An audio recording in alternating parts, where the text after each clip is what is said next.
Thanks, Alex. Hi, everyone. Thanks for joining us.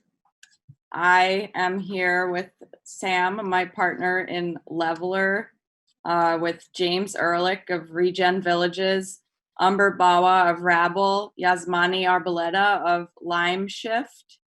And I'm really glad to be here tonight talking about the cities of the future.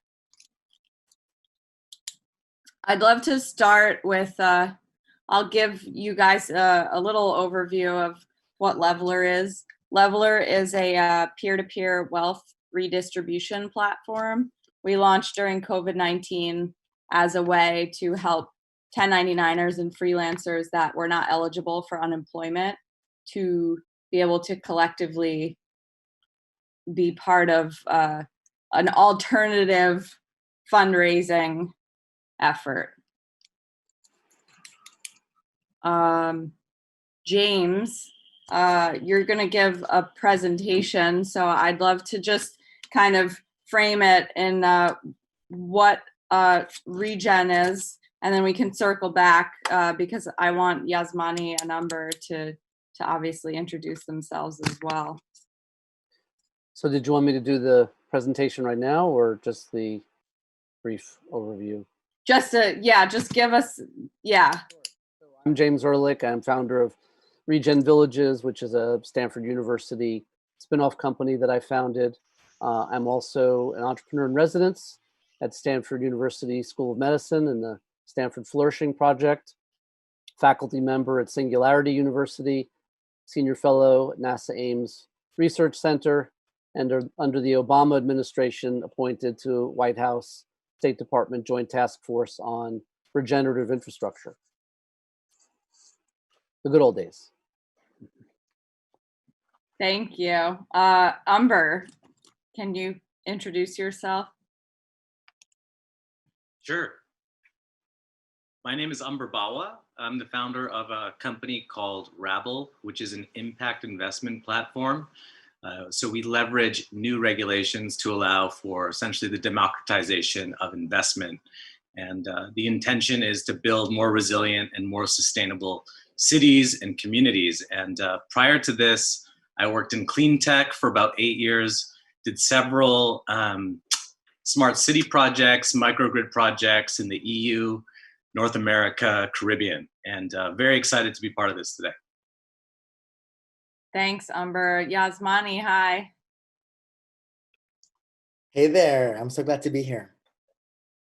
As she said, my name is Yazmany. I'm an artist. A huge part of my practice over the past 20 years has really focused on interdependence. And so I've been invited into communities in Afghanistan, in Kenya, in South Africa, in Japan, India, all with the intention of thinking through who are the people who are present here and how do we, working together and collaborating, make our values manifest. And so I'm really interested in public space and how public space actually takes care of people. And I also believe that when I think about interdependence, along with it, I believe that pleasure and joy are part of what is necessary for us to actually move towards the future. Because I think that those elements are part of sustainability. For anything to be sustainable, it has to be enjoyable. Thank you so much. So yeah, I mean, really, I see a really obvious and important connection between the infrastructure, the raising capital, and the ability to sort of amplify interconnectedness between communities, and why I think all of us being here today is really interesting.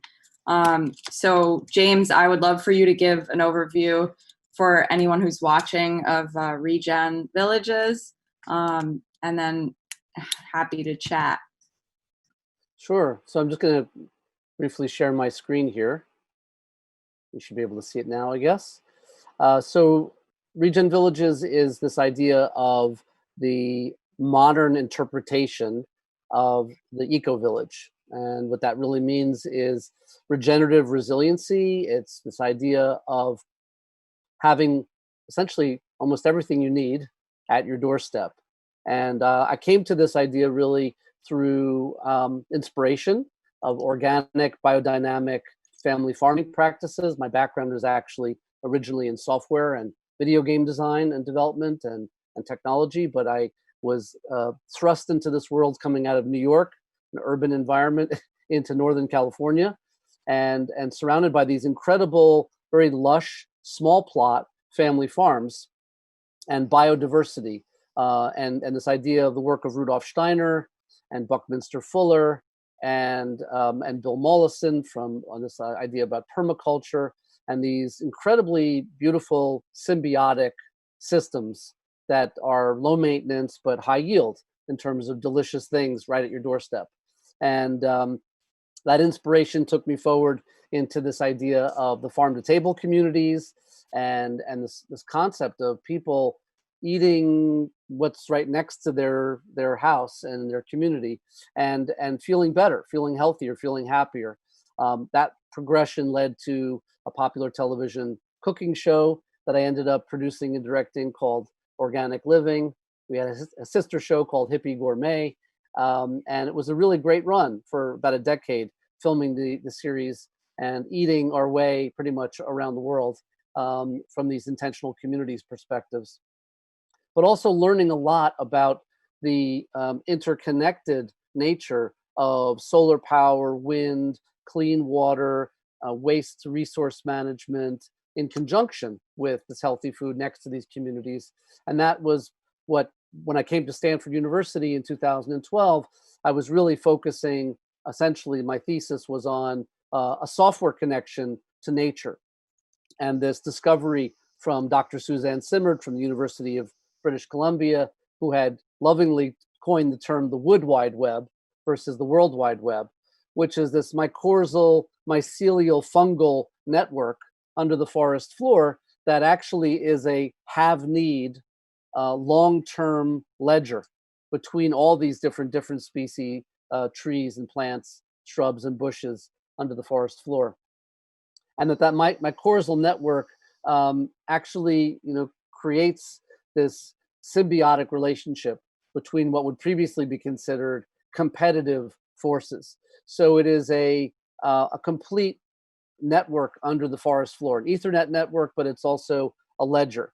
And so I came to this idea of imagining new neighborhoods, imagining new communities that are able to consider food, water, energy, circular waste to resource management, really at the neighborhood scale, right at your doorstep. And that could be powered by, designed by software, and also managed by software. So this new kind of master plan really became this cause célèbre for my research at Stanford. And then in 2016, we decided to found a Dutch holding company. And this idea really was to create neighborhoods in the future built around organic, biodynamic, lush permaculture, farm to table kind of ingredients, married with some controlled environment farming for different kinds of climate contexts. So these are very high touch point kind of aquaponic systems. So lots of different kinds of fish, freshwater, shrimp, crawfish, and that these circular systems actually feed themselves. So the waste from the fish feeds the plants then extract those nutrients, the water comes back to the fish tanks purified. And then we've also found ways to feed the fish and the chickens and the other small animals using small animal waste and food waste digested by aquatic worms and black soldier fly larvae.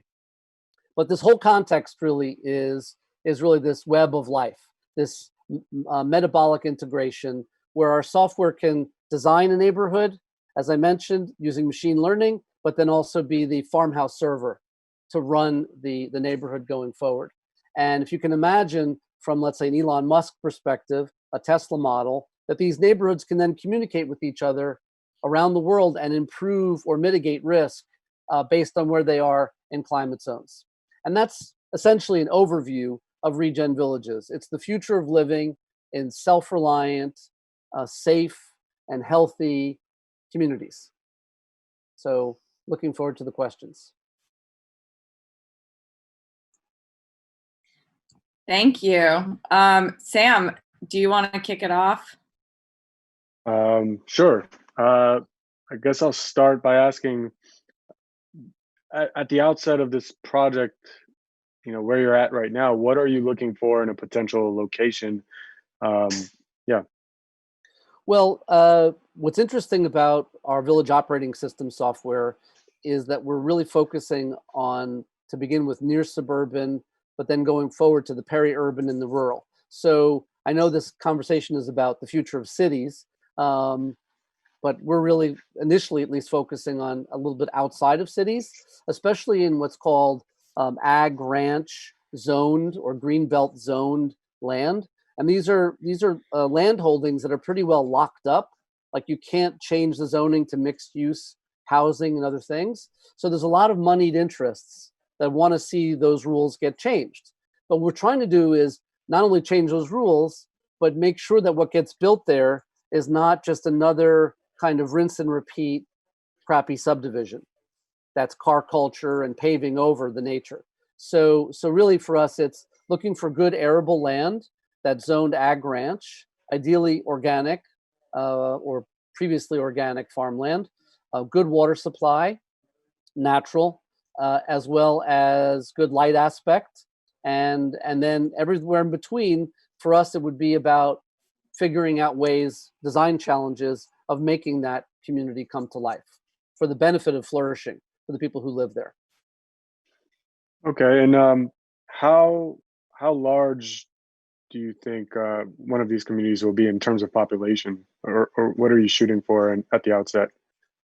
It's a great question. So I'm definitely not a mega city guy. I think you'll get to know me pretty well that mega cities, from my perspective, are sustainability by proximity, but otherwise they're really brittle. And so the question I get asked frequently is, well, how are you going to take, let's say, a city like Mumbai or Sao Paulo and spread that back out into more open space? And the answer really is that you can actually imagine these lily pads of self-reliant neighborhoods that are interconnected, and then you can make towns and broader, let's say, city complexes, neighborhood by neighborhood, where each neighborhood has its own regenerative infrastructure. Then you have safety, you have security. So that's really what we're kind of on about. And so, yeah, we can imagine, to start with, let's say 60 acres, where we can put anywhere from 500 families to 1,000, 1,200 families on that 60 acres, depending upon different kind of typologies that they might be living in. But for the most part, it's really about what that land is capable of doing to support the food, water, energy, and circular waste systems for those families in that community. So, I mean, we could probably get somewhere between, I don't know, between 900 to 1,500 families per maybe 45, 50 acres, something like that, and maybe a bit more. So that's kind of our thinking for right now. Great. I'm curious to know who will be developing these projects when they're launching. Well, we're really primarily a software company, so we look to joint venture partner with the right developers in each country.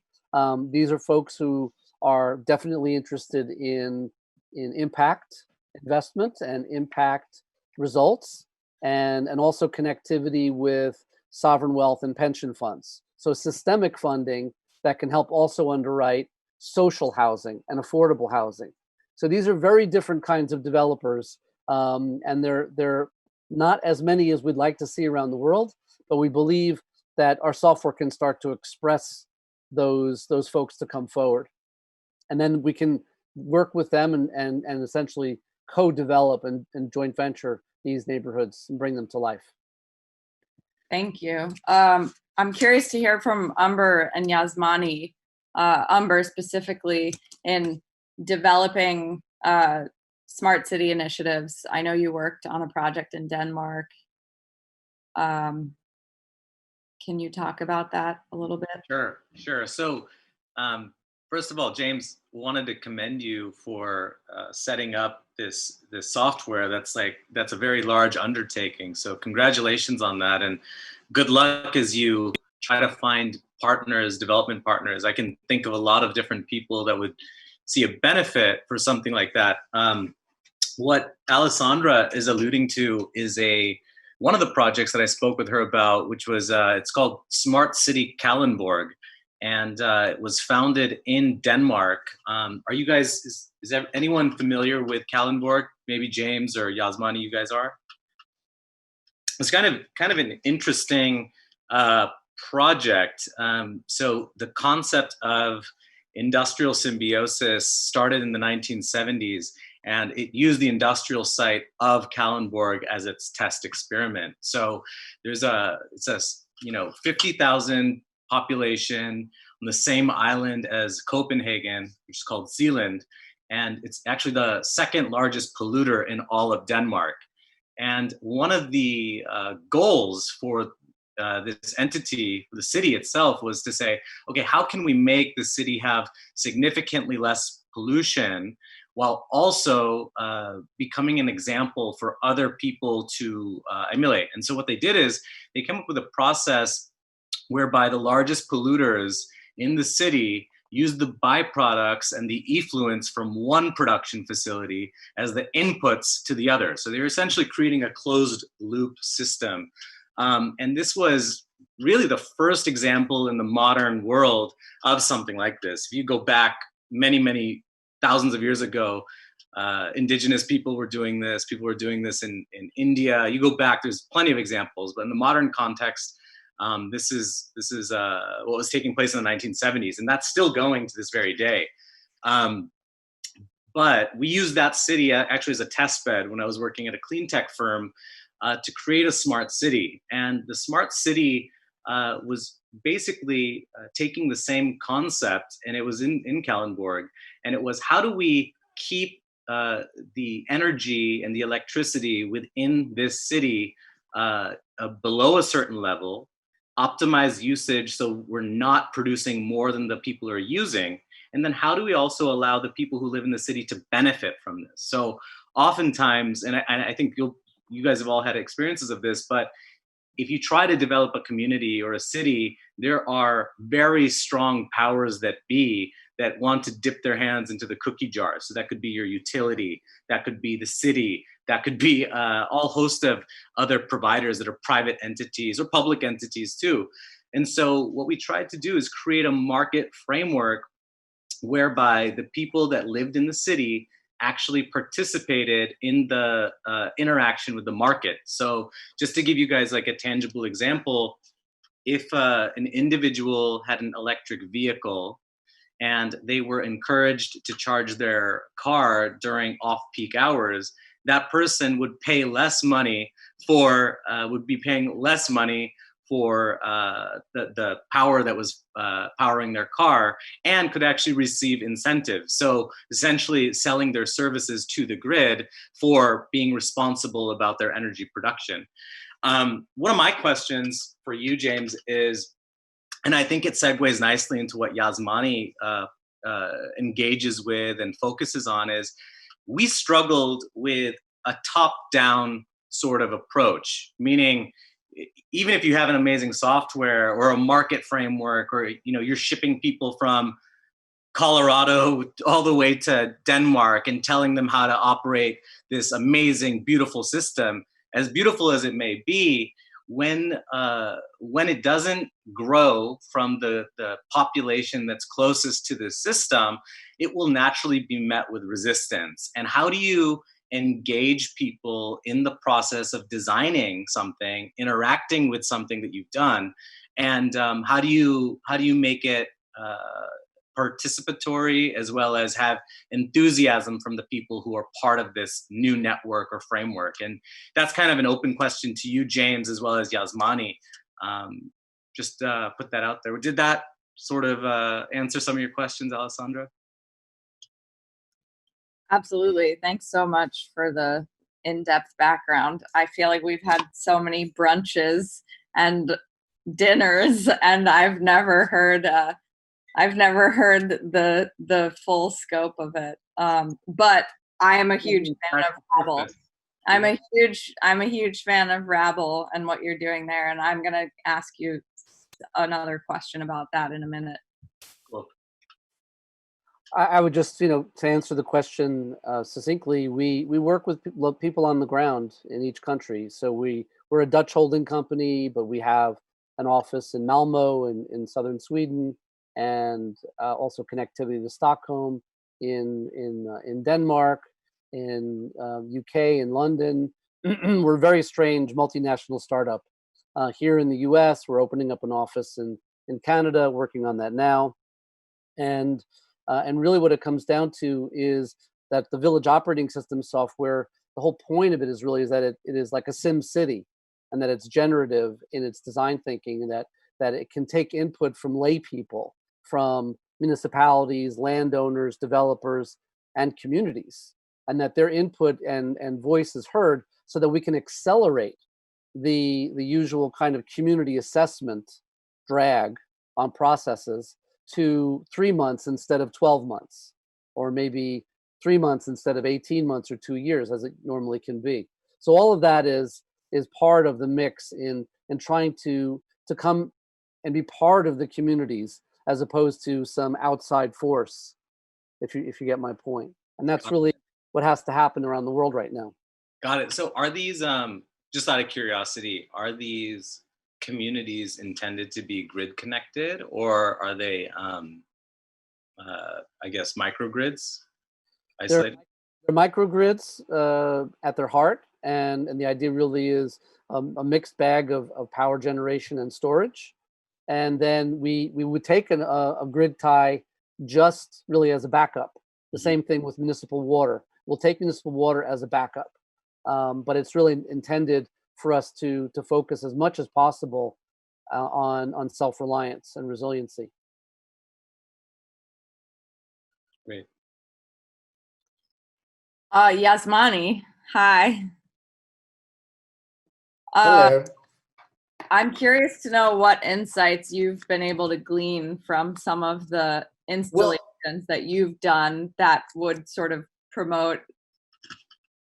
Totally. I'll tell you the story of the work that I've been doing in Brooklyn over the past couple of years. The Brick, which is a culture house in Brooklyn, invited me and commissioned me to do a public art intervention. And when they came to me, they said, we would love for you to do something in public space that addresses the history of this neighborhood in Fort Greene in Brooklyn, and the history of this place and what it could be in the next 40, 50 years.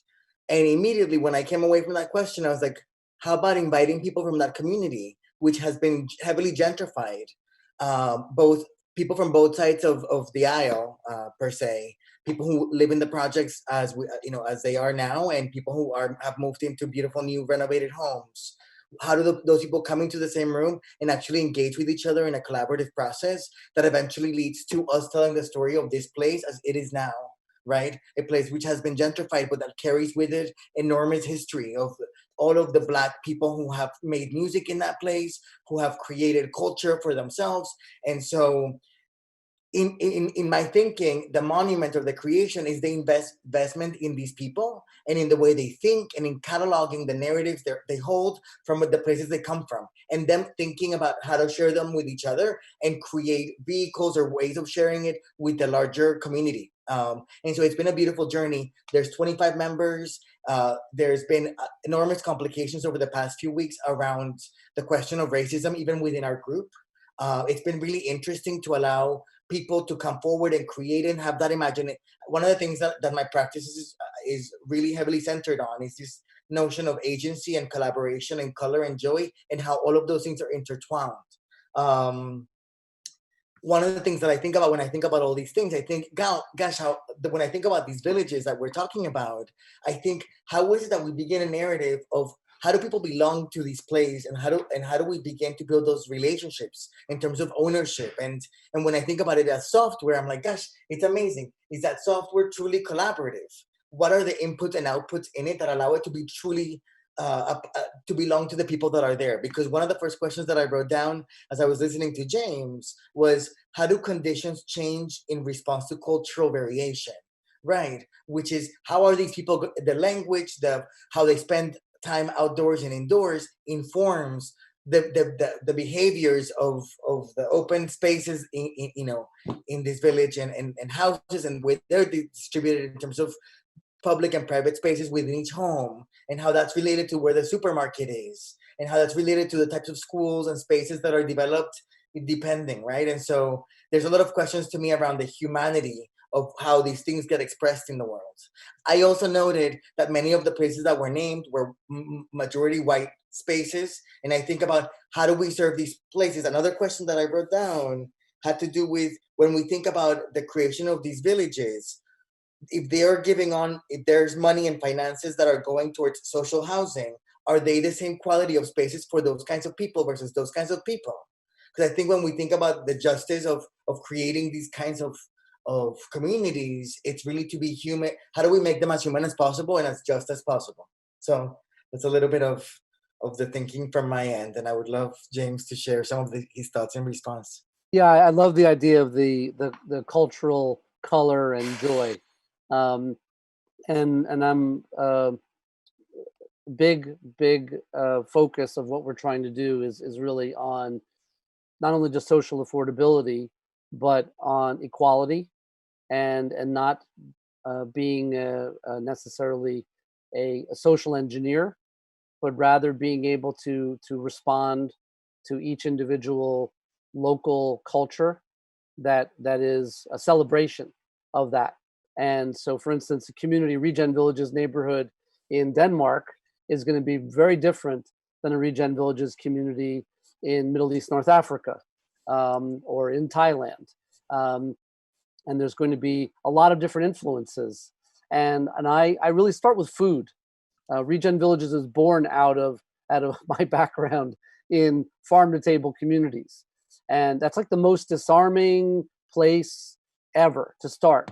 It's so beautiful. I have to say, like, to me, you had me at food from the land to the mouth. It's gorgeous. Like, and we really having that expand and thrive in different ways, because that metaphor shows up, I think is really powerful. But we have to be really conscious of how people are living now and how we move towards this idea system, right? And also, talking about social housing, for instance, this idea, and I agree with you wholeheartedly, that we need to create very beautiful kinds of social flats and apartments and homes, that there's a path to ownership, that after a period of 20 years, whatever, that your commitment to the community means that you do have skin in the game. And that is going to change the whole nature of social housing when people feel pride in where they live. That's a very, very big piece there's a gap that's just missing. Completely agree, because quality communicates dignity. That's it. So I like to say often that when it comes to real estate development, I'm totally a sheep in wolf's clothing.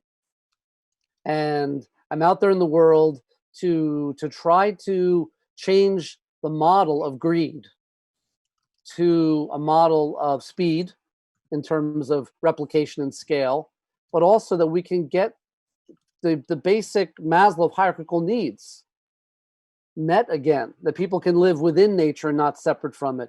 And then those stories come out sort of, like you smell something cooking.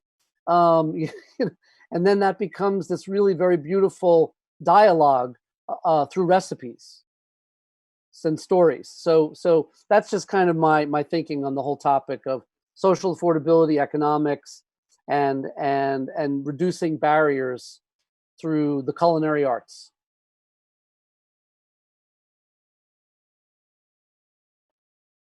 Wow. I all I think about and all I do is eat and cook. So this is very beautiful to sort of understand how you could. I mean, I'm curious. I know that Sam has questions about the tech itself, because I want to know like how the technology sort of provides a framework from a technical perspective that would support the type of diversity that you have in all of these different places. But the food is yeah, it makes so much sense. Yeah. Well, James, as you were talking about like a path to ownership, I'm curious about basically the accessibility of these communities. Um, you know, will it be possible, or I guess, do you have an economic framework, roughly speaking, as you talk to these developers, uh, for how to include people who aren't rich, essentially, just normal people? Uh, yeah, I was wondering about that because there's a, you know, in our previous conversation, you mentioned Buckminster Fuller, who I love, and he has a concept called tensegrity, which is essentially that from the smallest unit of work, you would uh, derive the largest amount of nourishment or energy. And so I guess a lot like this whole project really reminds me of Buckminster Fuller. And I'm his ethos was sort of, well, very inclusive, essentially. And so, the world is getting less and less sort of inclusive of people without means. So I'm wondering how, what your experiences and insights have been after talking to developers. And yeah. Yeah, I mean, this is the biggest nut that we have to crack. To be perfectly honest, it is. There's changing the rules, and it's not a matter of science, technology, or physics. It's a matter of money and political will, and the money part is greed based. So we understand that. But now we're in the midst of COVID, and what we're seeing, at least in Europe, Canada, in South Korea, New Zealand, is this idea of what's called the green transition. There's a multi-trillion euro dollar investments in green infrastructure. And what does that mean? That's going to mean all kinds of exciting new projects and developments. I believe wholeheartedly, mostly around housing and also around localized regenerative resiliency, especially in the food basket for clean water and energy generation and storage and mobility and all these things. So it's a way to spur new kind of work and new kind of jobs, perhaps, but also that there's going to be this universal basic income component to the green transition funding packages that I believe it's already kind of baked in to what they're thinking. And that would essentially be, again, about how can we invite maybe 50+% of a new build neighborhood that would be social housing. And by social housing, we mean, just about everybody now is going to be, a lot of people are going to be unemployed or already unemployed by what's going on in the world. So pre-COVID, just so you know, whole countries like Norway, Ireland, University of California, big entities divested from fossil fuels by the order of something like 12 or 13 trillion US dollars. Now in COVID, you're looking at 18 to 20 trillion euro being committed to this green transition. And so there's a lot of opportunity for systemic funding to support a developer to do the right thing so that half or more of their community, new build community, can be to welcome these people who have no means to pay otherwise, except with their own creativity, commitment. And I believe we're going to start changing the model of work and jobs to self-worth. So that as long as you wake up in the morning and you feel hopeful and you've got something interesting to focus on and you've got your basic needs met, then that's going to be the new, I hope, metric for humanity going forward. So I hope that answers some of your question there. Yeah, I mean, I guess it sounds like there will be some subsidies, right? Is that That's maybe? Yeah, I mean, That's more or less. it's subsidies and grants, absolutely, but it's we're ending our relationship with extraction consumption economics. It is coming to a screeching halt because right now there's an entire planet of people who have held back or are holding back from buying things they don't need instead shifting to things that they absolutely need, like food, like energy, like whatever that's about connectivity with each other. And so that's going to completely reshape our world. And if we embrace this, not out of fear, but out of hope and optimism, and we're actually building this new kind of balance of market rate and social mix in the same neighborhoods, then we also welcome a new kind of cultural experience and artistic expressions. So I'm so glad that this panel has like everybody practically. So it's great. Well, I saw you nodding, Yazmany, so I definitely want to let you jump in. But, you know, when we're talking about consumerism and the consumption cycle, I was having a conversation with someone last night, a friend, about data. And I did want to ask you about that because data is definitely, Shoshana Zuboff calls it the last frontier, you know, surveillance capitalism. And I'm very interested in understanding what,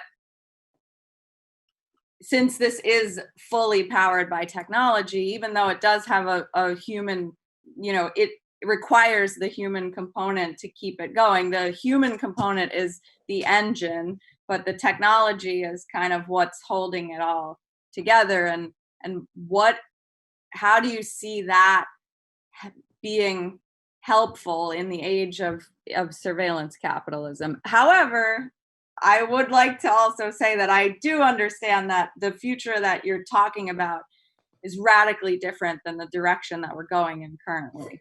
So given the current direction that we're going in. Did you want me to hop on that question or? I do. I would love, I'm sorry, Yazmany, I saw you nodding and I just took it to another place, but. It's fine. I'll just No, it's fine. But I do have a lot of feelings about that question in and of itself, because what you're saying is without the humans, there's no technology and there's no data. So like what's driving what? And I feel like framing it from the idea that the technology is driving everything is actually without human beings operating and guiding and doing all the different things that spiritually need to happen in any community to be healthy. I don't know.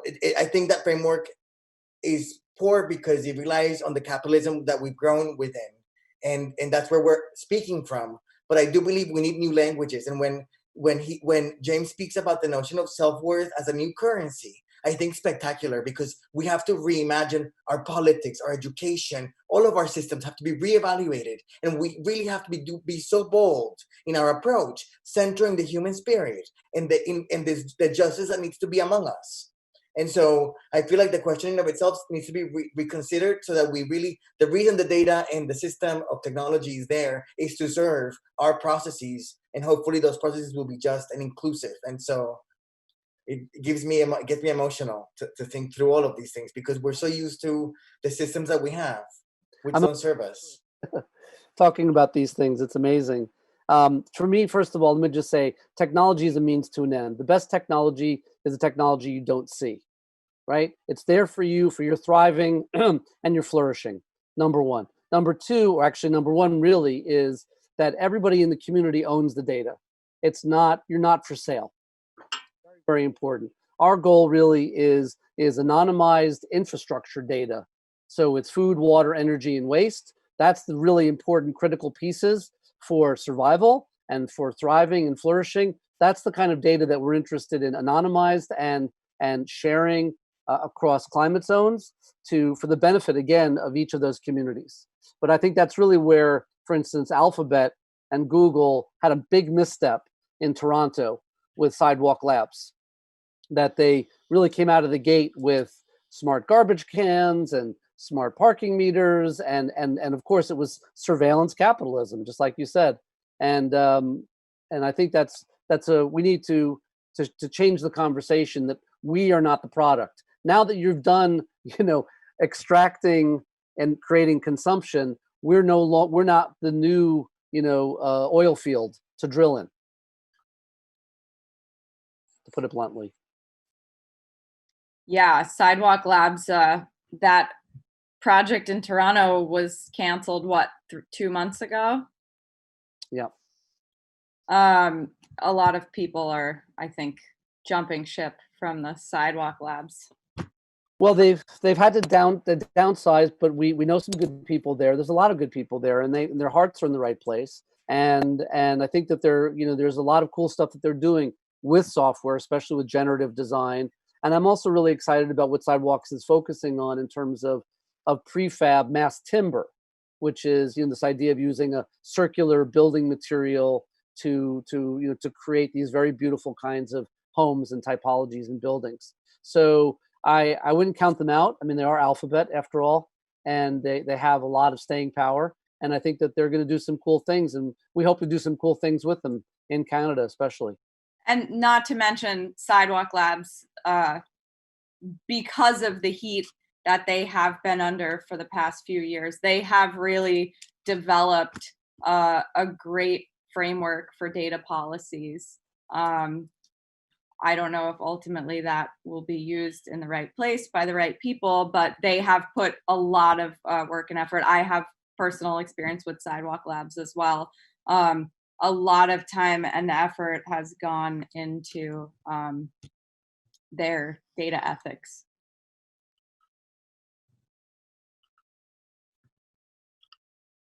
Sorry. Yeah, I think data ethics is it's critical, and we're just I mean, there's so much buzzwords right now around smart cities and IoT, and the truth of the matter is, at the end of the day, are your fruits and vegetables and things that you're eating safe to eat and clean and have more bioavailable nutrition? Number one, going back to the food, the basis of food. Is your water super clean? Is your energy also super clean and generated locally? Is your waste being used at the neighborhood scale as an asset class for your benefit? And I think that's a really critical piece in talking about especially indigenous lifestyles, and how that was brought up before, that indigenous cultures used everything, and it became part of the circularity and the flow. At the district scale, right? Human waste is a pathogen that requires a lot of energies to mitigate. But at the neighborhood scale, through living machines and other kinds of aspects, human waste actually is full of phosphorus, nitrogen, water, once it's purified, inert plastics, all different kinds of things can come from that. So fertilizers especially. So yeah. Can we talk about water for a second?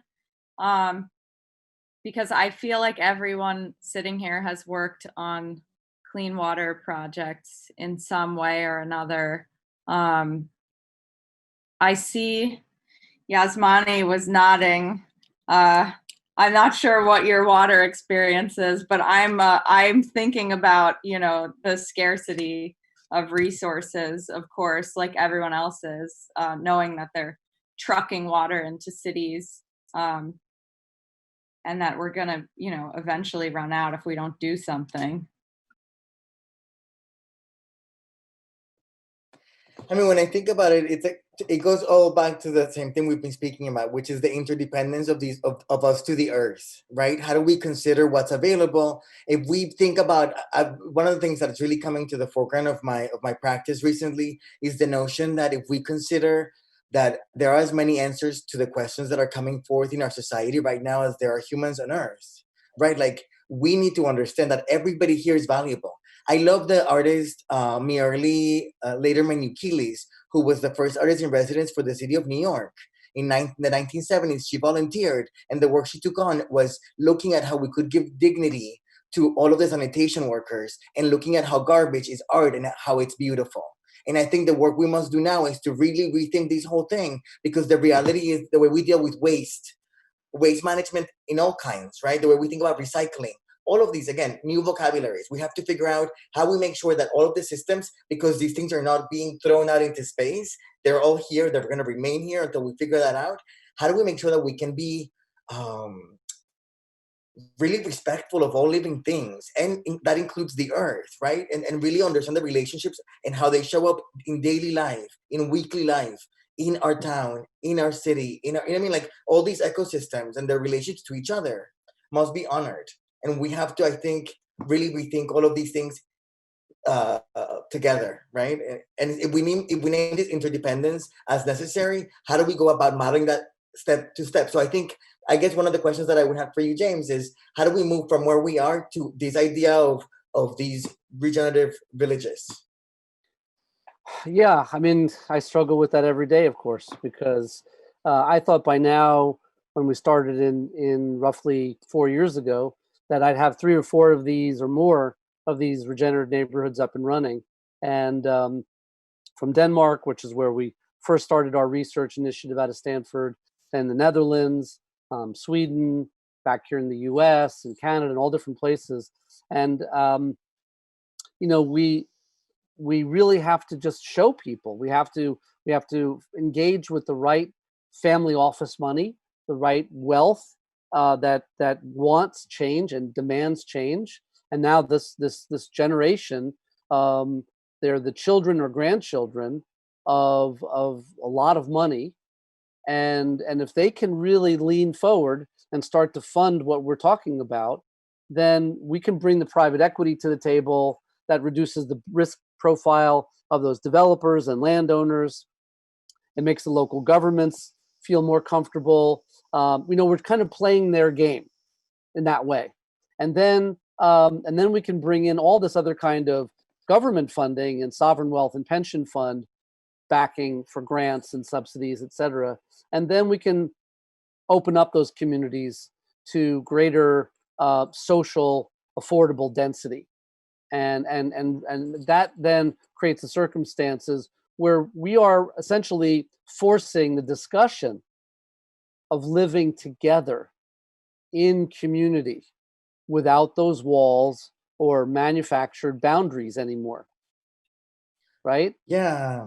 Umber, how do you think we bring people to the table to actually change their minds in the way that James is speaking about, right? Like through Rabble, what have you seen are elements or pieces of getting people to transform the way they think about investment and about their money towards these kinds of work? What works? Yeah. So I think to answer your question and maybe to help James solve that riddle of funding these types of endeavors, I think what's actually crucial and what I was sort of alluding to before is participation. So it is one thing, absolutely, to have a family office or a pension fund or a private equity firm fund a project like this. And when I was at this clean tech firm, our primary beneficiaries were the Department of Energy, ARPA-E, the equivalents in the EU and Denmark, and then billionaires. That was who was funding most of our projects. And that can only take you so far. And I think it's great in terms of proof of concept, and it's great in terms of initial support. But the way to have sustained change is kind of like you alluded to in your last talk, James, where you have to create a new model which renders the old one obsolete. And to me, that means actual participation within the means of production. Okay, so if you can actually have, just for instance, the produce that you're growing on a regenerative farm being co-owned by the people who live on the land, not a private equity firm, and then those people can self-sustain that community and perhaps even produce more vegetation, perhaps it's high yield microgreens, then they're sustaining themselves and actually proving a model which is superior to the city next door or the suburb next door. So I think that, to answer you, Yaz, it's really about participation and creating economic models that are inclusive. And that doesn't mean doing away with money, or it doesn't mean doing away with capitalism. It means co-opting it and using it because it's a force, and it's a force to be reckoned with. So why not put our hands in the driver's seat of that. So I think it's about participation, using the mechanisms that are around us, and then, like to your work, Yazmany, education and stakeholder engagement. So a lot of times these concepts are, it's great. You're sitting in Cambridge. James is sitting in Bay Area. Okay, that's great that people in Denmark and Cambridge have these types of ideas, and we're sitting here talking about it. But how do you educate people who don't think about this stuff all day? And then how do you condense it into a language that resonates with them? And I think that's a very hard thing to do. I think it's very hard to. And actually, that's where I think that like the work that Alessandra does in terms of like brand communication and marketing is super powerful, because you have to resonate with people to get them to buy into a concept like this. That's how a ReGen village will take off, is once people see children and parents and grandparents living and eating healthy food and frolicking in gardens. That's when people are going to say, shit, I want to move to the garden. I want to be part of that. I want to sustain myself in this healthy way. So I think that it does require a village probably to grow a ReGen village, but I think that it's got to be really well thought out, and it's got to be inclusive, and it's got to be at every single layer. I'm going on, but it's got to be at an economic layer. It's got to be at a stakeholder layer. It's got to be at a governmental layer. It's got to be like permitted, and you have to have people who want to support it. So I think that that's kind of how I would answer that.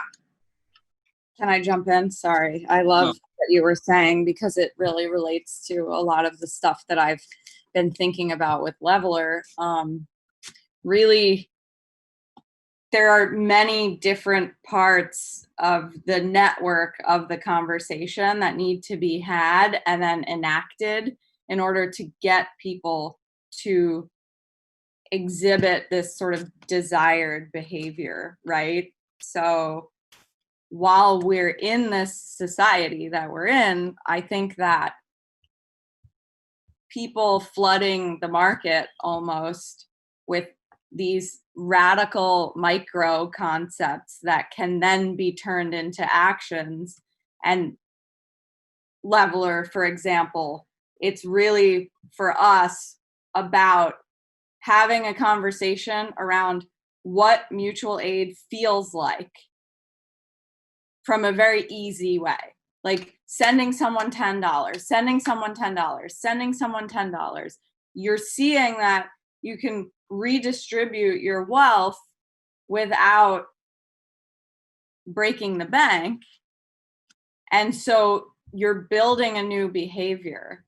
And I always use Kickstarter as an example, because Rabble itself kind of leveraged laws that were put in place because of Kickstarter, the Reg A, right?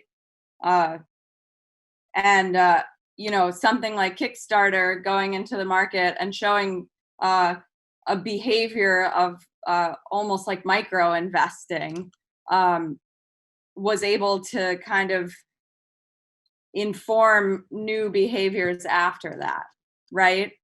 So I guess that's what I was thinking about when you were talking, was the idea that little things that crop up that represent an idea that help people build muscle memory around new behaviors is what ultimately is going to add up to be this set of behaviors that would be optimal for something like ReGen to exist and thrive and be adopted by not people on the investment side, but the people who are participating in it.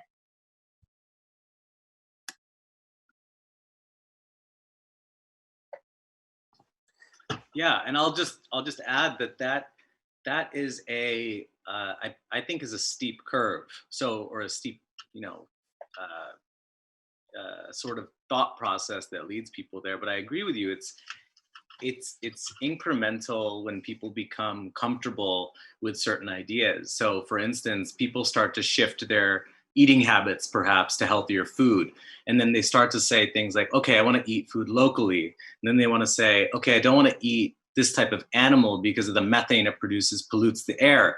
So these things do add up, and I think they are adding up in a way that's super, favorable for James's concept. I think that on that investment point, though, that teaching people about how if they invest in a farm or an ocean farm, for instance, and how that will be beneficial to them is a very different thought process than somebody who invests in a film or a comic book or little things for bike spokes or something, whatever else you find on Kickstarter, right? It's very different because the time frame to receive that gift or reward on a platform like Kickstarter is very, it's very fast, and it's not intangible. And we think of money as being this tangible thing, but it's not really. It's actually a very intangible thing. It's really numbers on a screen that kind of shift around, and sometimes you have more zeros and sometimes you have less, right? So it's difficult for people to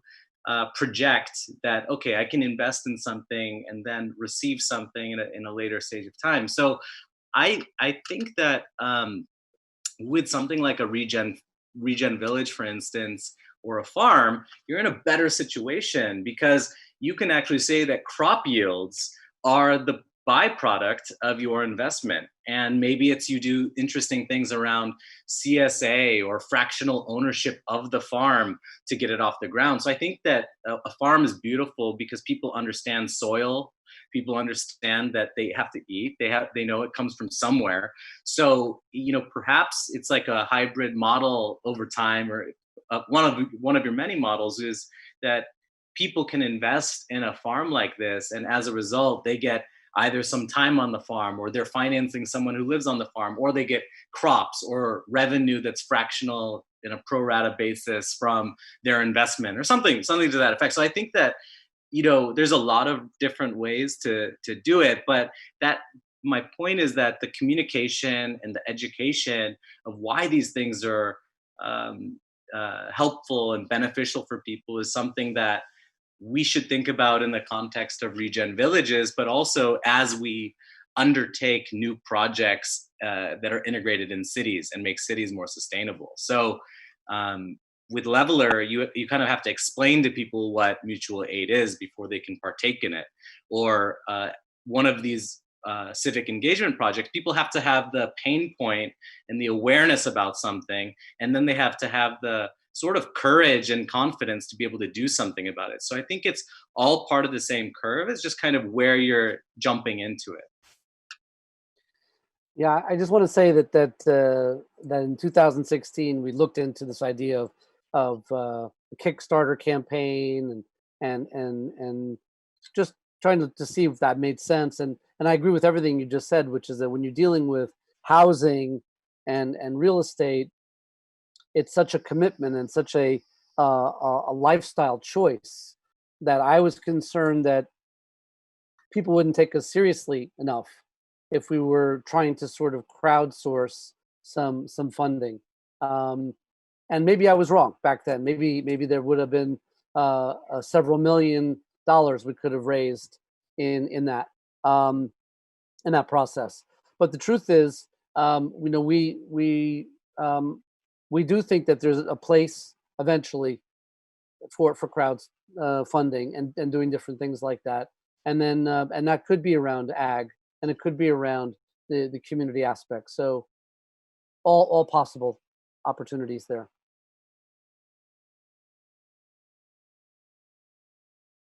I just saw a notice about. It looks like, yeah, it's we have 1 minute, so that really went by fast. I appreciate your time so much, James and Yazmany and Umber, Sam, everyone. It was really great to have a bunch of different heads in the room, and it feels very optimistic right now after this talk. So yes, thank you so much for joining us, and thank you for tipping as well for hosting. This was great. Thank you so much. I really appreciate it. I look forward to being engaged further with all of you so that we can take this forward together. So I'm thanks. ready. I'm ready, James. Thanks a lot, everyone. It was a pleasure.